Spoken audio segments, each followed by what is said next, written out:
নমস্কাৰ বিন্দু অখণ্ডৰ ইউটিউব চেনেললৈ সকলোকে স্বাগতম জনাইছো। আজি এটা অতি গুৰুত্বপূৰ্ণ পাঠ আলোচনা কৰিম। আবেদন লিখি 10 ভাগৰ 10 পাব পাৰি নে নাই? পাৰি। কেনেকৈ পাৰি? আৰু এটা প্ৰশ্ন আহে যে আবেদন লিখোতে গুৰুত্ব দিবলগীয়া দিশসমূহ কি কি? আজি তোমালোকে দুইটা বিষয়ৰ সমাধান পাবা। 1 নম্বৰ ভাল আবেদন কেনেদৰে লিখিব লাগে বা ভাল আবেদন কেনেদৰে লিখিব লাগে, এই বৰ্ণনাখিনি কেনেকৈ কৰিব লাগে, এই দুইটা প্ৰশ্নৰে উত্তৰ পাবা। তোমালোকে এটা কথা জানাই, ভাল আবেদন লিখিব পৰাটো এটা কৌশল আৰ্ট। ব্যৱসায়িক বা আনুষ্ঠানিক যি ধৰণৰ আবেদনেই নহওক, আবেদকৰ আৰ্জি বা অনুৰোধ উপস্থাপন কৰা বৰ্ণনাৰ মাজত সুন্দৰ আৰু স্পষ্ট ৰূপত প্ৰকাশ পাব লাগে। আবেদন লিখোতে এইকেইটা দিশ মন কৰিব লাগে। 1 নম্বৰ বৰ্ণনা বাহুল্য থাকিব নালাগে। নিজৰ দুৰ্বল দিশৰ উপস্থাপন যাতে নহয় সেইটোলৈ মন দিব লাগে আৰু সুনিৰ্দিষ্ট কথা কেইটাহে ক'ব লাগে। 3টা শব্দত মনত ৰাখিবা। প্ৰথম পইণ্টত বৰ্ণনা বাহুল্য থাকিব নালাগে, নিজৰ দুৰ্বল দিশৰ বৰ্ণনা হ'ব নালাগে, আৰু 3 নম্বৰ সুনিৰ্দিষ্ট কথা কেইটা থাকিব লাগে।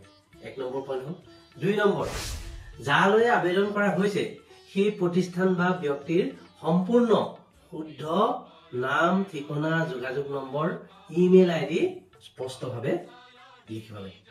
3 নম্বৰ পূৰ্বৰ চিঠি বা বিজ্ঞাপনৰ আধাৰত আবেদন লিখোতে তাৰ সঠিক প্ৰসংগ তাৰিখসহ উল্লেখ কৰিব লাগে। 4 নম্বৰ আবেদন লিখাৰ তাৰিখ উল্লেখ কৰিব লাগে। 5 নম্বৰ আবেদনৰ মূল কথাৰ প্ৰকাশভংগি বিনম্ৰ আৰু আত্মবিশ্বাসী ৰূপত হ'ব লাগে। 6 নম্বৰ নিজৰ শিক্ষাগত অৰ্হতা আৰু অন্যান্য দক্ষতাৰ প্ৰমাণ পত্ৰৰ নকল কপি প্ৰয়োজন সাপেক্ষে আবেদনৰ লগত গাঁঠি দিব লাগে।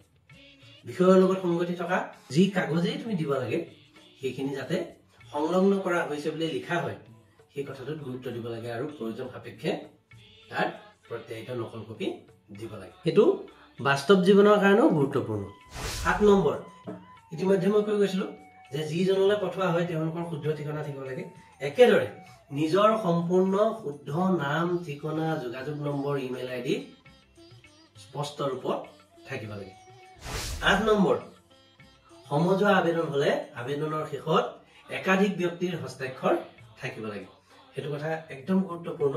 কেতিয়াবা যে সভাপতি সম্পাদকে কেৱল চহী কৰি থৈ দিয়ে সমজুৱা আবেদন হলে, কিন্তু গুৰুত্ব দিব লাগে যে যদি ৰাজহুৱা স্বাৰ্থ জড়িত আবেদন হয়, ৰাইজ জড়িত, তেতিয়া সদায় সেই ৰাইজৰ ফালৰ পৰা বহু সংখ্যক লোকৰ হস্তাক্ষৰ সংলগ্ন কৰি দিব লাগে। সভাপতি সম্পাদক এইখিনিতো থাকিবই। এইখিনি কথা হ'ল, আমি যদি প্ৰশ্নটোত আহে যে এখন ভাল আবেদন হ'বৰ কাৰণে কি কি কথা গুৰুত্বপূৰ্ণ, তেতিয়া এই কথাখিনি, মই কোৱা কথাখিনি তোমালোকে লিখি দিবা। হ'ল, মই 8টা পইণ্ট ক'লো।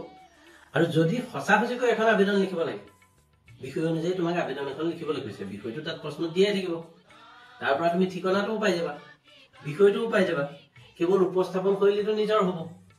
আৰু তোমাৰ নিজৰ ঠিকনাটো এটা কথা গুৰুত্বপূৰ্ণ দেই, নিজৰ ঠিকনা পৰীক্ষাত লিখোতে লিখিব নালাগে।